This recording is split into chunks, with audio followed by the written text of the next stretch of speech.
Hello বন্ধুরা, আজ তোমাদের সাথে শেয়ার করব হাওড়া থেকে শান্তিনিকেতন বন্দে ভারতের এক্সপিরিয়েন্স।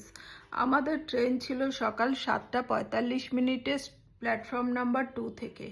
ট্রেন ছাড়তেই দেওয়া হলো জলের বোতল, নিউজ পেপার আর সঙ্গে বিস্কিট ও টি মিক্স। স্টাফ দাদা গরম জল দিয়ে যেতেই বানিয়ে ফেললাম সুন্দর এক কাপ চা।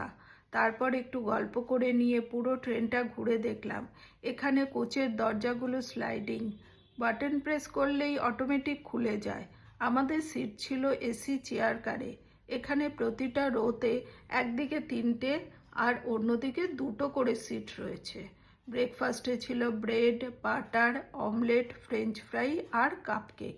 প্রতিটা কোচেই টিভি স্ক্রিনে ট্রেনের স্পিড, নেক্সট স্টেশনের ডিস্টেন্স, এই আপডেটগুলো সত্যিই দারুণ লাগলো।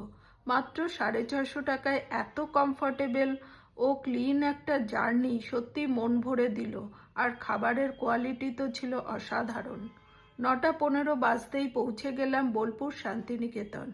স্টেশন থেকে বেরিয়েই চোখে পড়ল সুন্দর হস্তশিল্পের দোকান আর রবীন্দ্রনাথ ঠাকুরের অওয়া কক্ষ দিয়ে সাজানো দেয়াল।